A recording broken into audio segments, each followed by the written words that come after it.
you know, it's not just how you ride that day in the ring or even how you train them at home. It's also about how they feel and how you manage them in the barn.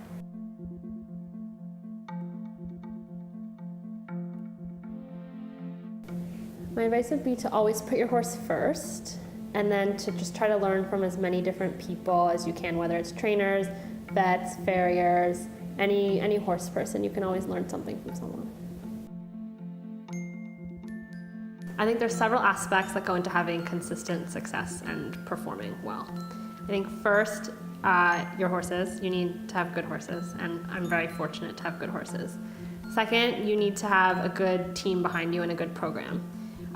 You need to have good, grooms, barn managers, training, good vet, a good farrier. Like all of that is super important to your horse's health and their happiness and their performance.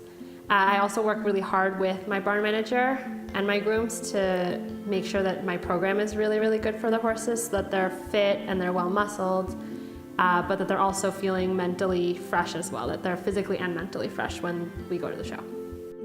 Even though it's just you and your horse out there, it's really a team effort. Whatever I do, I want to do it 100% and I want to be really good at it. And I'll work as hard as I can to become really good at it. If I'm gonna ride, I want to be really good at riding. If I'm gonna go to school, I want to be really good at school. If I'm gonna work out, then I want to get really good at whatever workout I'm doing. And it's a motivator for me, I guess, is I want to always get better. I like to see improvement, concrete improvement. When you work really hard for a goal and then it finally comes together, and especially I think in this sport when you're working with an animal who can't communicate with in a way that you would talk to another human, I think when it finally comes together, it's just that much more rewarding and that much more exciting and that much more fun and fulfilling. I put a lot of pressure on myself, I think, for two reasons. The first is I'm a bit of a perfectionist, so I like to do everything I do, I like to do it really well, and I don't like it when I don't do things well. And then the second is I had my once-in-a-lifetime horse at a very young age, Wings. And so whenever I show him, I feel like I need to ride with the skill that he deserves and get the results that he deserves to be having. And I think those two things combined, I've put a lot of pressure on myself in the past, and so sometimes it can be really hard for me when I do make a mistake, and I really can be really hard on myself. But I've been working really hard on learning from my mistakes, but then letting it go and not letting it get me down for the rest of the day or for a couple days after. And it's been really difficult, but I've gotten better at it, and because I've gotten better at it, I think my riding has also improved. I think it helps me be a little bit more relaxed, but also just more focused and confident, I think, the next time I go in, because I didn't spend the past 3 days beating myself up, which I really used to. When I have a problem, it sort of depends what the problem is, but if it's a riding-related problem, I'll spend some time alone and watch my video over and over and think through my round and how it felt, and if it was good, I'll think through how to replicate it next time, and if it was bad, I'll try to think through why it was bad and what I can do better to fix it next time.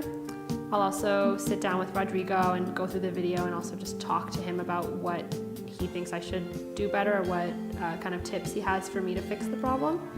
And then I'll also talk with my barn manager and figure out if there's something on the barn management side that we can adjust to help the problem as well.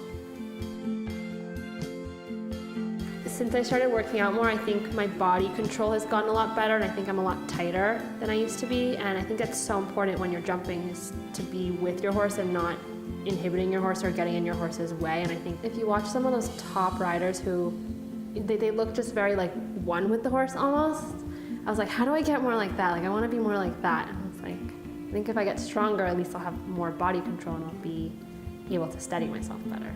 And I still have a long way to go. I'm working on it. I've been very, very fortunate to be able to train with some really top professionals and horse people in the sport. So if I could somehow pay that forward and help other young up-and-coming riders with questions they have or anything like that, I'd love to do that.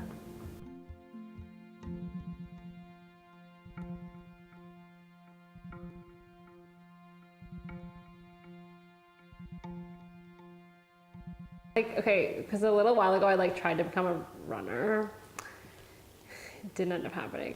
But I was like, run for wings. It's like the only thing that motivates me. It's the best motivator for me is like get stronger, get fitter for wings.